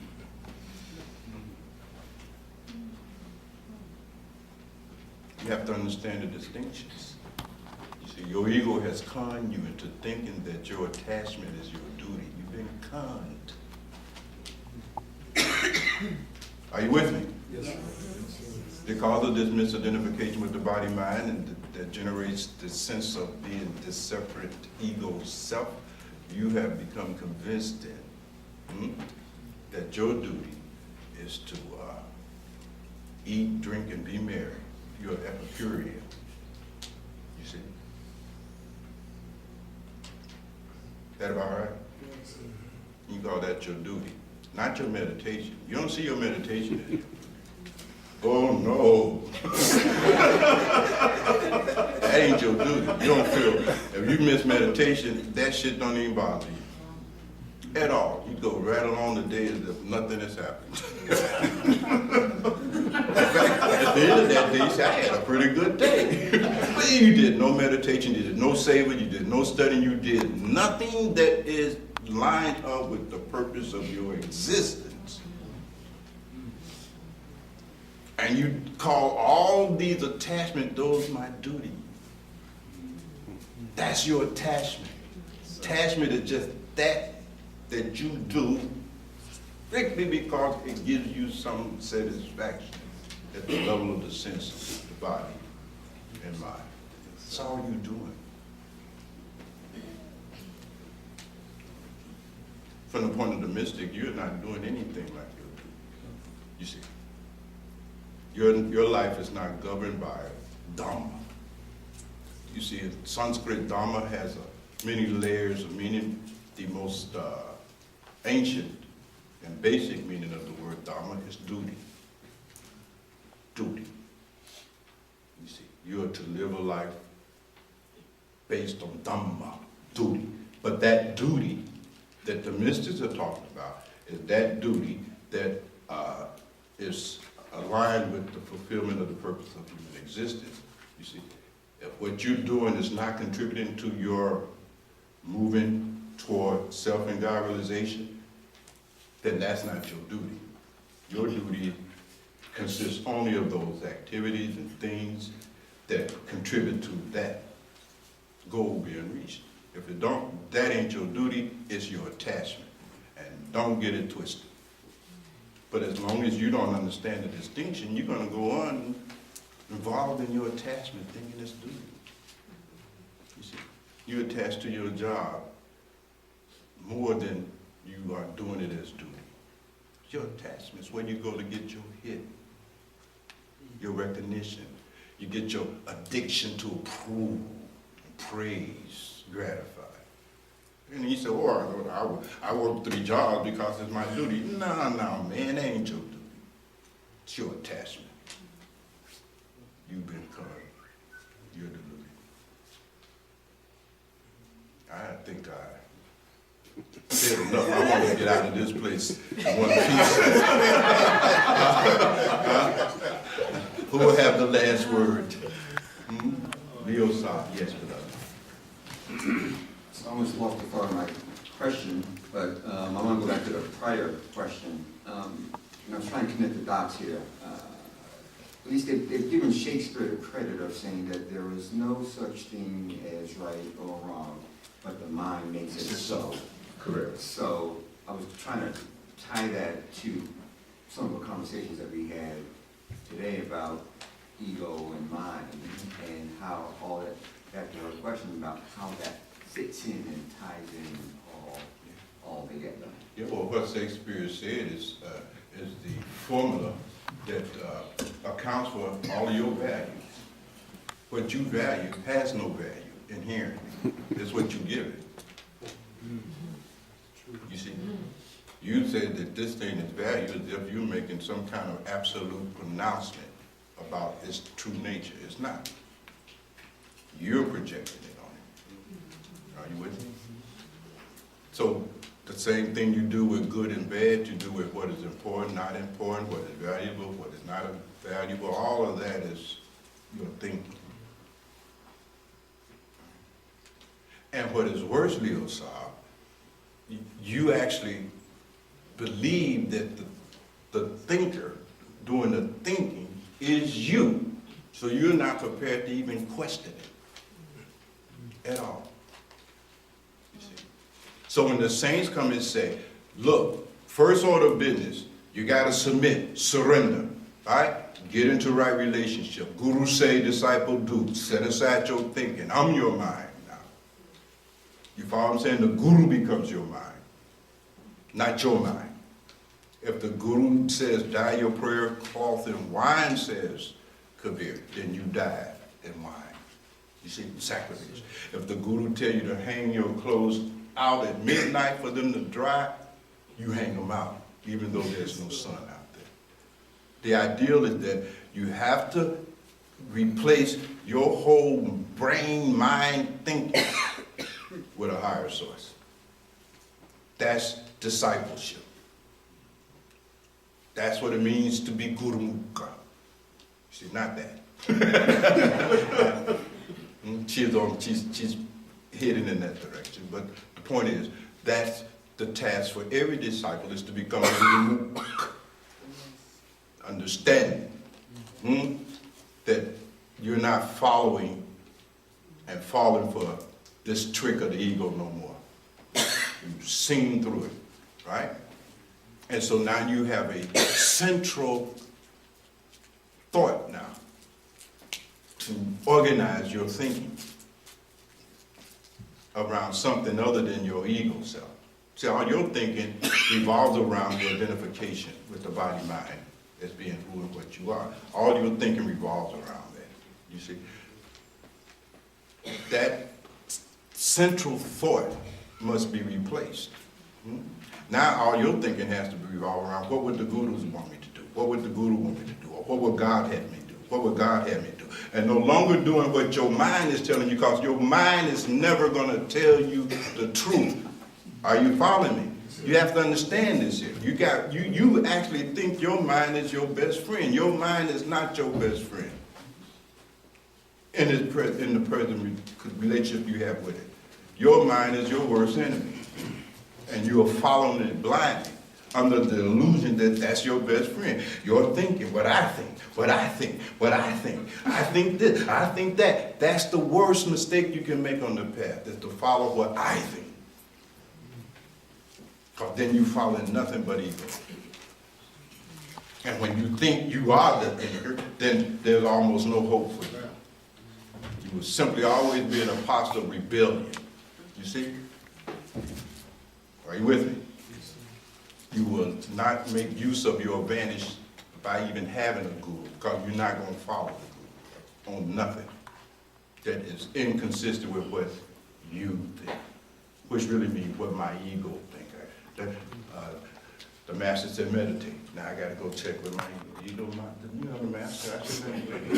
What do you think? Should I meditate or not meditate? You see, you got to go check with your damn ego. Are you with me? Are you feeling me? Yeah. So that whole central thought around which your whole way of thinking and acting, you see, has to be changed.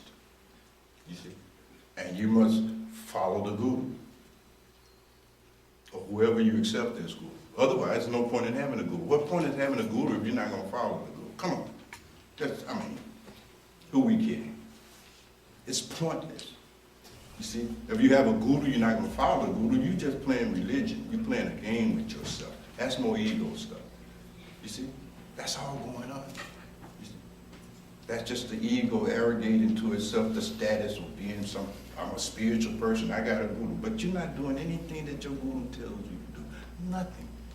You see, or you're editing it based on consulting with your ego, your body, your mind, your mood, how you feel. Are you with me? The alarm clock goes off. It's the time you have set. Right? Then you're going to check with your body.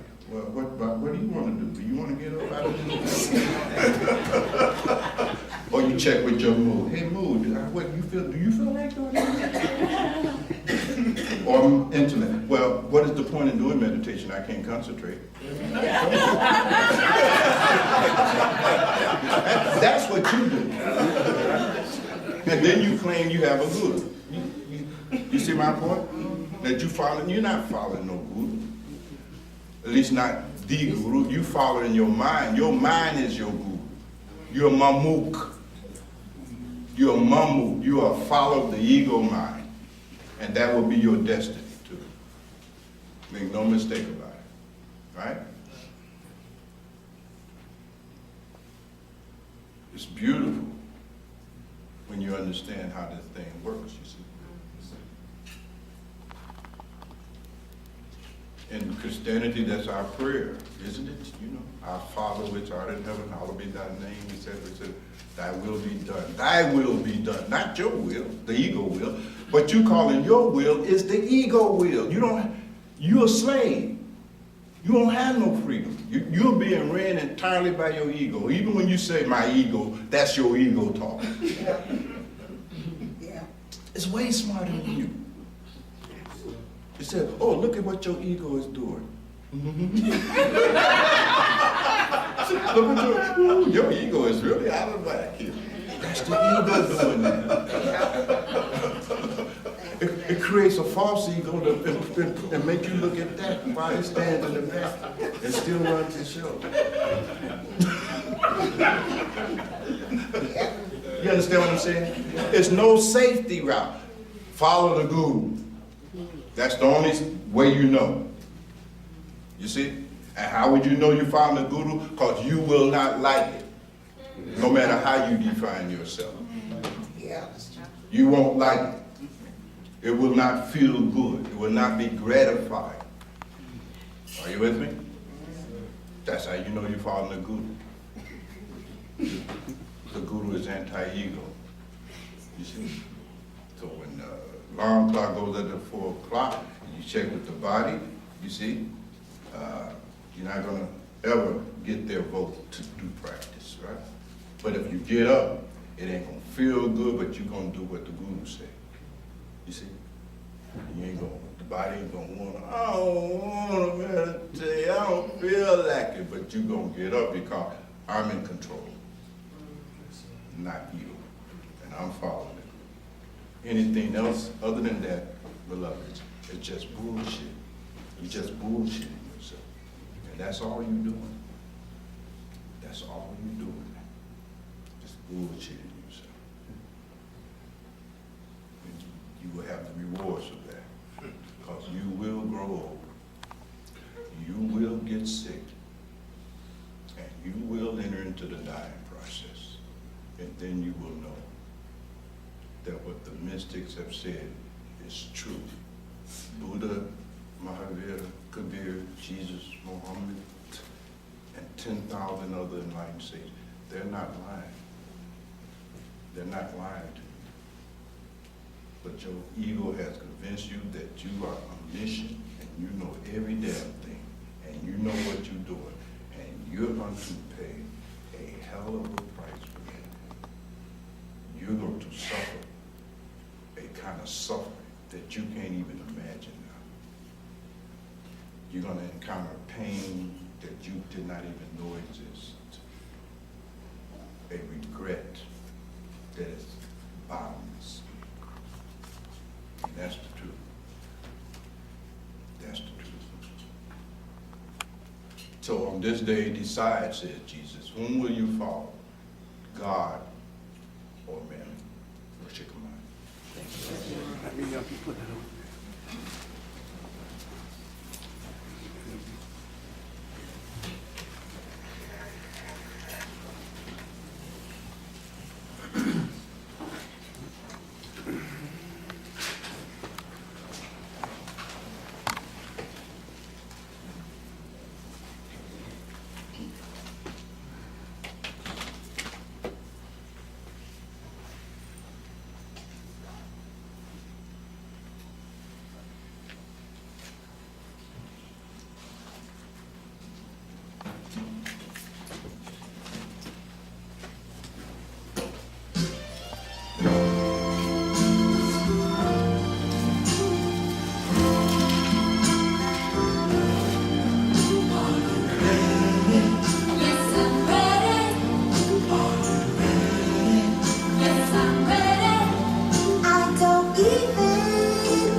At a moment like this,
Since we have no man could ever take it, just the two of us now could ask for more.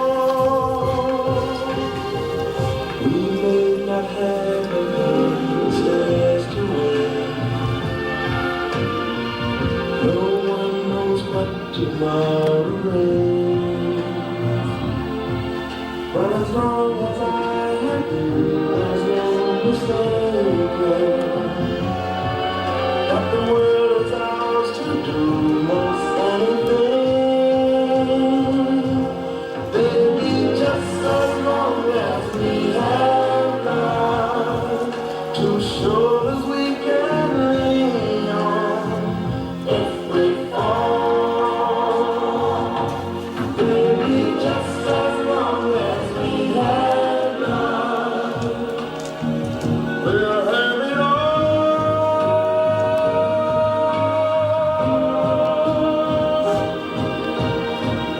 We may not have a change of clothes to wear. The price of love is all we pay. We can show the world when two hearts beat together. We don't even need to know the time of day. Get out the people keep their weapons. Find those and fancy diamonds. There's no price to pay for treasures built between us. We can share the world 'cause we have everything. Baby, just as long as we have love, two shoulders we can lean on if we fall. Baby, just as long as we have love, we'll have it all. We'll have it all. Baby, just as long as we have love, two shoulders we can lean on if we fall.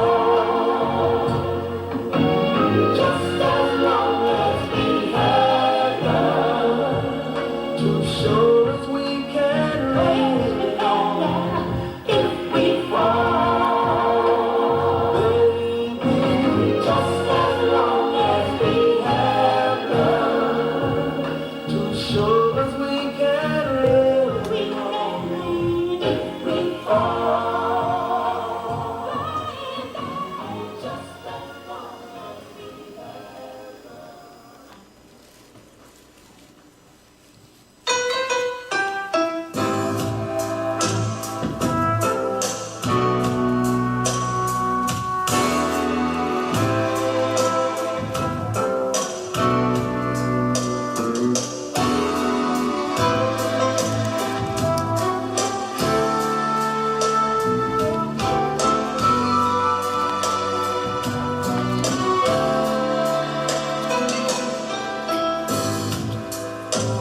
Loving you has made my life much sweeter, baby. Baby, since I've got you, everything is alright.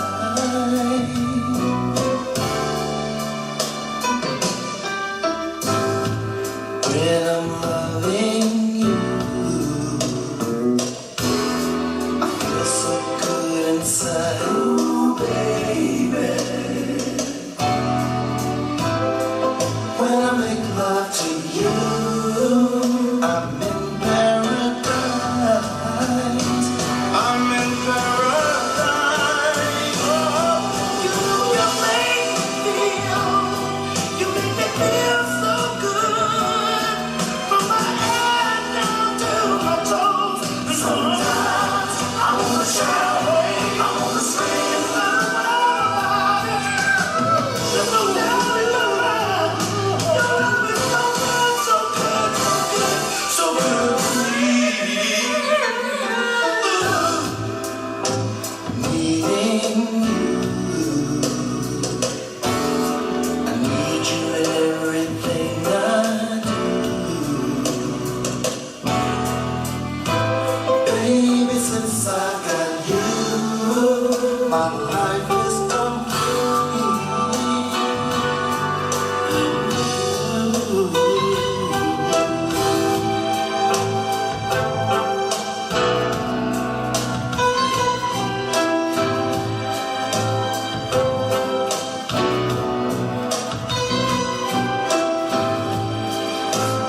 so good.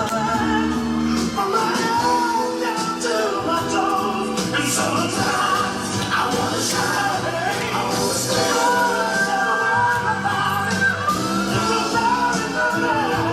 your love is so good, so good, so good to me. Oh,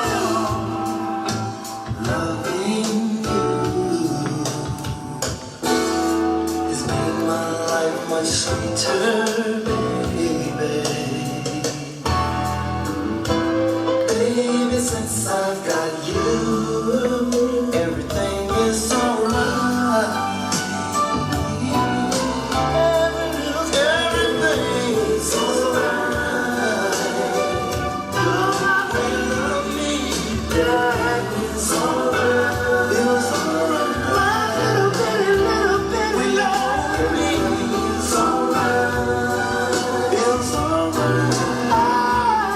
Everything's alright. Everything's alright. You're so good. You're so good. Make it alright. Feel so good inside me. Everything just goes so down in my mind. Long as I keep food on the table, long as I keep the bills paid, baby. Long as I'm loving you, long as you're loving me, everything is alright.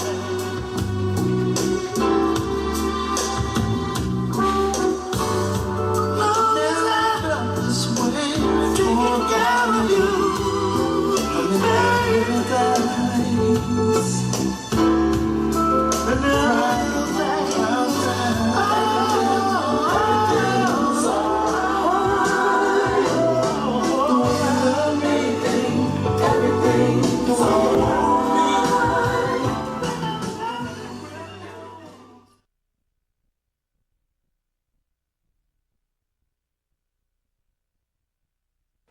I want you to come over here and get some of her mommy.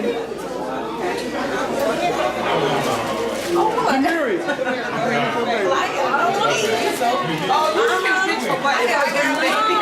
can be on the camera. I don't want to be on the camera. You gotta be on For the record, I dreamed that baby. That's how she looked. Her name in my dream was Aaliyah, a gift from God. For real, that's the truth. I dreamed that baby. I'm like, you fine now that you got her. See the camera? You acting so nice. Look how big and they got her ears pierced already and everything. She got them pierced, yes? I finally get it. Oh, okay. You took that pretty good. That's private. All right. Little baby.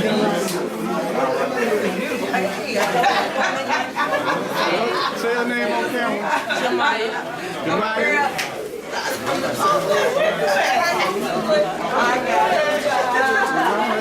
Let the proud great-grandfather get in there. CCP right at 4 months now. 3 months? 3 months? All right. I'm going to be ready to win it. I just said this one. If you don't use it, Good girl. You looking at the camera? I'm not, you know, I'm trying to be. All